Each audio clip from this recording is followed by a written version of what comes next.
I'm going to show you guys a quick routine you can do to help improve your plantar fasciitis. So first thing you're going to want, dowel to roll your feet out. So if it's whatever side you got the plantar fasciitis on, you're going to put that foot on the dowel and press firmly. And as you're doing this, you're looking for discomfort around a 5 or a 6 out of 10. And go back to front. You've got bones at the top where the ball of the foot is. Don't go crazy there. Most of your work should be focused on the inside arch of the foot and the middle of the foot. After you've done that, you're going to want to go a little bit deeper. And for that, you're going to want something like a lacrosse ball. If your tissue is really tight, you may just need a tennis ball. And then really look in the deep part of the foot. If you find a real tight spot, just hang out there and breathe. Spread your toes apart, let them relax. And if you apply pressure and you're patient, eventually that tissue will relax, should relax. If it doesn't relax, you've got bigger problems.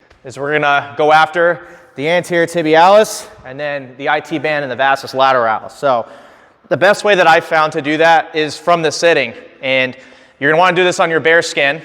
Take your hand, take your fingers, and dig into the tissue and drag your skin down. Combine that by pointing your toe and pulling your toe back. Work all the way down to your foot and even on top of the foot. Make sure you work every single line, up and down. If it's burning, you're doing it right. Dig your fingers in and push, and what you're doing is you're stretching your fascia. It's going to give it more range of motion. After you've done the shin all the way out to the side here, we're going to go up into the IT band, and you're going to do the same thing, except now you're going to straighten your leg as you dig the tissue down. Lock your knee. Let the knee bend, lock your knee, let the knee bend. Make sure you get all the tracks inside, middle, and outside. Be thorough. After you've done that, you're going to need a foam roller because we're going to go into the glute medius.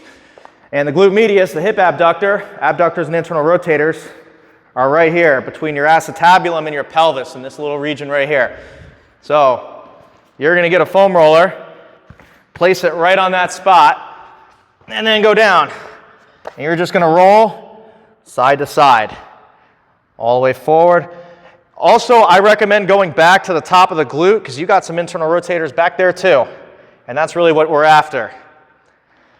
Back and forth, nice and slow. Now, if you've got plantar fasciitis, this is probably going to be pretty intense. If you don't feel anything doing this, try either a tennis ball or a lacrosse ball. You can do the same thing. You can put this lacrosse ball right there in the glute medius, and then rest on it. And this is going to be much more intense. Go light. This should not be excruciatingly painful. This should be 5 or a 6 out of 10. Don't go higher than that. If you make this too painful, the muscles will actually lock up tighter, and then you're working against yourself. All right. After you've done that, we're on to stability. First stability exercise I want you to do is hip internal rotation against a stance leg. Before you do that, make sure you can internally rotate each hip. Some people are missing this. If you find that you're missing it, you're going to want to grab your leg and help yourself out, maybe even stretch this, and then work on being able to contract. You should have about 45 degrees of hip internal rotation. Once you know you got that, ball between your knees, band around your feet, and internally rotate. This is your stance leg. This is the hip going. Now, whatever side you loosened, I want that to be the stance leg first. So if you loosened your left, this is my left leg. If I loosen this leg, I want it to be the stance leg first. After you've done that, a couple rounds, about 10 of them. After you've done 10, then switch sides. Make it the active leg. Once you've done that, we're going to do glute bridges. So with a glute bridge, we need to drive our hips up as high as we can and back down. Very important, make sure you're using your glutes for this. If you feel the glute bridge anywhere other than your glutes, something's not right. So if you feel this in your low back, you're going to probably need to loosen your low back up, may need to loosen your hip flexors up. Very often plantar fasciitis comes from a hip imbalance, and most hip imbalances include hips that don't extend. Up and down. Hit about a set of 10 of these, and we'll move on to our final exercise and most important exercise, the deadlift. So I teach the hinge deadlift. That is hips, knees, knees, hips. This is the one and only way that you should be deadlifting. Hips, knees, shoulder blades back, lock the knees, hips through.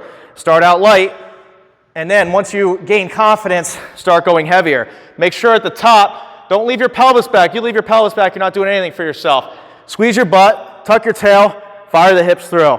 Force the weight back, light touch on the ground between the heels, lock the knees, bring the hips through, and repeat.